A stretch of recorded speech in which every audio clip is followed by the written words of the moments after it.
And I want to make this absolutely clear, right? I have absolutely no idea what I'm doing. I have no idea, because what the hell just broke there? So this is ideal, really.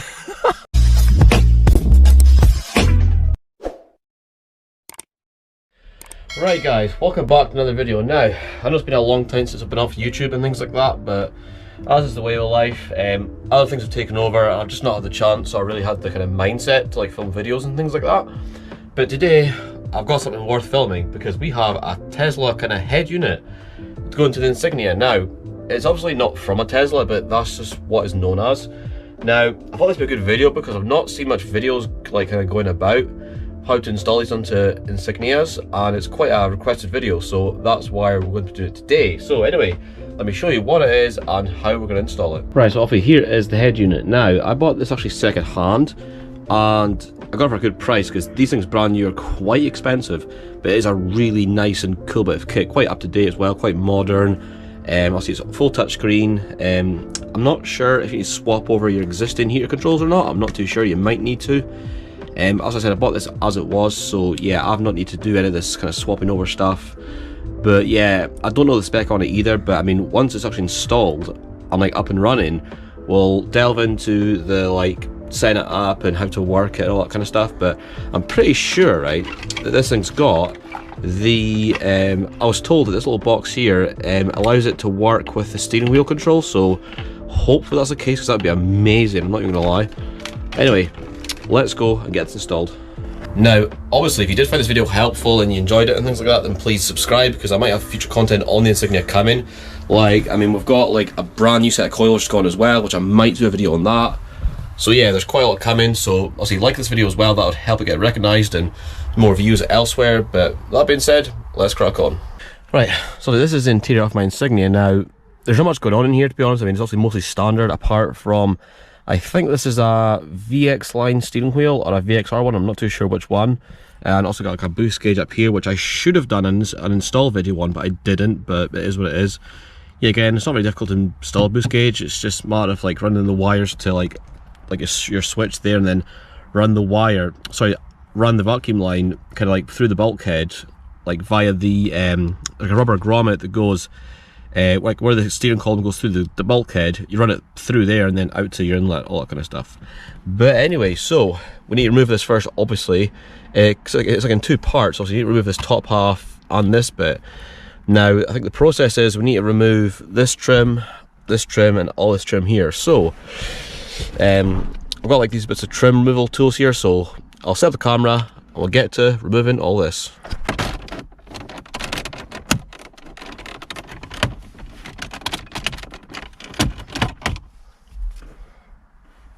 And I want to make this absolutely clear, right? I have absolutely no idea what I'm doing. I have no idea, because right, that's obviously the so like ashtray and things like that. Let's remove this bloody thing here. Get out, you. Oh, there we go. Hold on. Get out.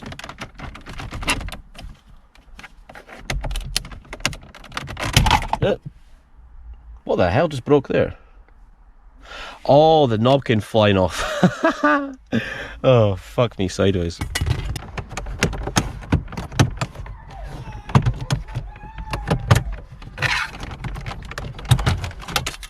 There we go, as easy as that. Like, they're also only held in by these kind of little clips here, which makes things a lot easier.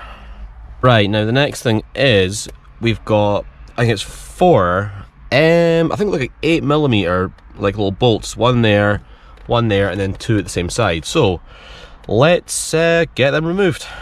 Right, I take that back, it's actually it's a 7mm these are, but anyway, let's get them removed.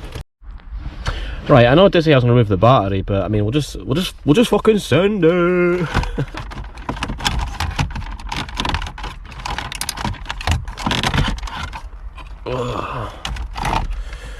Right, what is all this shit? Like, honestly, I can't fucking get moved. Alright, what do we have here?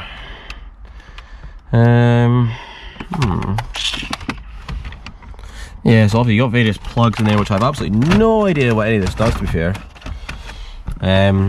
Now, I'll tell you one thing, right, which I think we'll need to do is, obviously, there's this thing here. I'm calling it a thing because I have absolutely no idea what it is. I mean, obviously it's a CD player unit, but yeah, we will definitely need to remove that before we install the Tesla head unit. So, I'm not going to set the camera up for this because it's going to be impossible, but let's be honest, all we need to do now is like unplug everything. So anything that's connected to these units, we need to obviously unplug. So plug there, unplug there. So yeah, let's get all this unplugged. I'll remove this and then we'll crack on from there. I've gone ahead and disconnected the battery here because I don't know why, but like when I took off like this thing here, there's no noises, right, but all the hazard lights went on. So like it's almost if like the kind of like, what's it called again?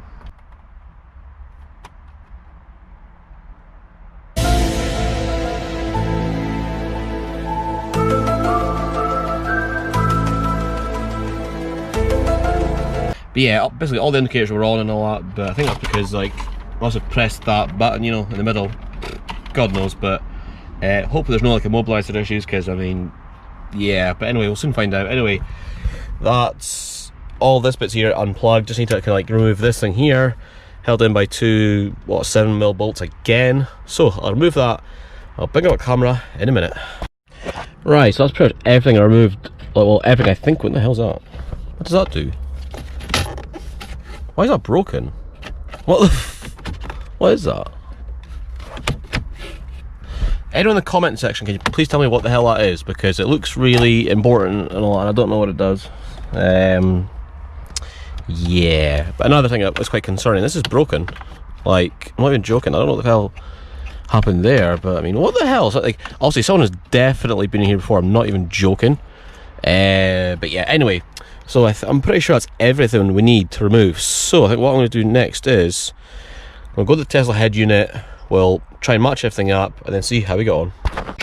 Right, now it's time to install this. Right, there's a few things I need to mention, right? There's a lot of this that I'm not going to be using, such as like, this is all for your like subwoofer and all that kind of stuff, so I won't be using that. All we're really going to be plugging in is like whatever this stuff does, and basically just matching everything up that was existing there, really. So it's pretty straightforward. I pray that nothing goes wrong, because I need this car tonight to go places and I can't have any problems. So I'll set up the camera and I'll start plugging all this in, and then pray to God it works. Right guys, I have absolutely no idea if you can see on camera or not, like, but now two problems that I'm confused about. Now I'll see if I can find it. Where the hell was it again? Anyway, so this one here is for your traction control. Obviously that goes in there, which is absolutely fine. But there's also this here, which I think is for, obviously, well, to get your steering wheel working with this. And I can't find a plug for it apart from that one, because I know this sounds silly, but this fits your traction control thing, so I really don't know, if I'm honest. And then there's another one, I'm not sure where the hell it is. Right, so this little white one, this white plug here, which is obviously a part of the existing loom in the car, went to here. And obviously I can't find anything or anywhere on this as to where it should go, so I might have to leave that. I mean, I don't, it might be something that you don't even need to use anymore, so I don't actually know, so might just need to leave that and then just power it up and see how we go on. Yeah, what I'm going to do is, right, now that I know it actually works, I'm going to put all the trim back on, get the car back together again, and then we can get to setting it up. So I'll back you guys in a minute. Yeah, now we finally got it installed. It was a bit of a pain in the arse trying to get these bits of trim to fit properly, if I'm honest, because as I said, bear in mind this is an aftermarket like kind of part, so including the whole kind of like trim fascia here, that's like, it's not even like, it's just an aftermarket part, so fitment will not be perfect, guys, so please bear that in mind. But anyway, that's it installed, and damn baby, you fan as hell. Yeah, good shot of that. But yeah, gives the car a much more modern feel. Like, I actually love that. So I'm just going to quickly tidy up, and then we will get to like set it up and have a look at the features of it, and yeah, should be good. But yeah, everything works, all the heater works, I think. But anyway, we'll get it set up and we'll have a look at how it works in a minute. I've just noticed everything on the steering wheel works, so like your mute button, all this works with this, so that's brilliant. it's worth bearing in mind, if you want to get this device that allows you to have this working with your steering wheel, it does cost quite a lot of money, if I'm honest. And now, this thing's a lot of features, but I don't know where to start, because I mean, it's just so cool. But yeah, it's like all touchscreen and stuff. Engine speed, current speed, which I don't know how accurate it is, but I mean, look, it even tells you the door's open and everything. That's so cool. Like, and it's seriously, well, that door's open. That is so sick. Obviously that time's incorrect, so I need to change the settings. But let's see, what else do we have here? Oh, let's see, apps. Let's delve into the apps, just see what we have here. Oh shit, I didn't press that properly there, sorry. Oh, it's got the Play Store, it's got Google Chrome. This thing is so sick.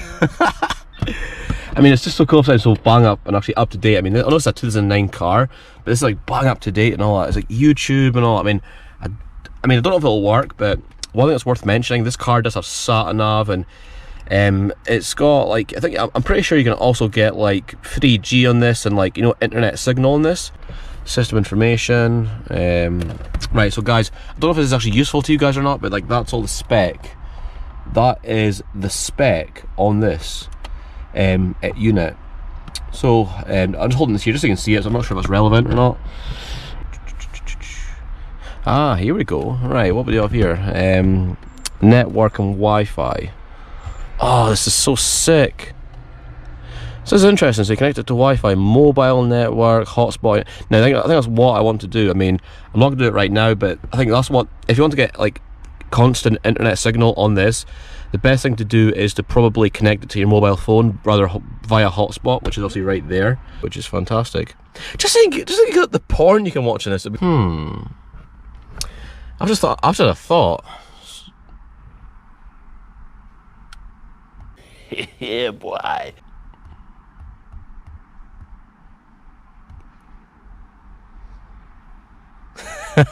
What?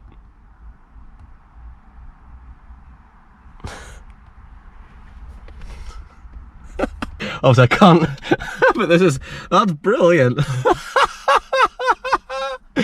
So this is ideal, really. Work that into me, give your meat a good old rub. Anyway, so the only problem having with this so far is that, well, obviously I've got it connected to my phone, like by the hotspot, like Bluetooth tethering, or basically, so the internet on my phone, like the data I use on my phone is using it. So this thing's using the data from my phone for the internet on here, and it's a bit slow, if I'm honest. I'm not sure that's because of the connection or the unit itself, the processing power. I'm not too sure, but I mean, like, there's Google Maps and all that. Yeah, I mean, as I said, I could probably spend like an hour just like going through everything on this, but I don't think that's for this video, to be fair, because I mean, like, it's just so, like, there's just so much happening on this thing. It's like, there's so much, I mean, what's this bit here? So that button up there, obviously in the corner, is to get rid of all your like apps or that. So yeah, that is your home screen, and that is the Tesla Android head unit for a Vauxhall Insignia, and I am beyond happy with this, to be honest. I got this for a bargain price, but super happy with this, guys. And also, if you did enjoy this video, then please give this video a good big thumbs up. It takes 2 seconds, it'd mean a lot. And if you're new to the channel and you want to see more on my Insignia, which I do have plans to do more videos on this in the future, such as a coilover install. They're not on the car yet. I want to make that absolutely clear for legal reasons. The coilovers are not going on the car anytime soon, and when they do, before they go in the car, I will be notifying my car insurance company first, because I've had problems with that before and I don't want to go there again. So I want to make that absolutely clear. But yeah, so I do have ideas for this car in the future, because I'm not getting rid of this car. I absolutely love it. It's one of the best daily cars I've ever owned. It's absolutely fantastic, guys. Anyway, enough of me waffling. Hope you enjoyed this video. If you did, give it a thumbs up, subscribe if you're new, and I'll see you guys in the next video.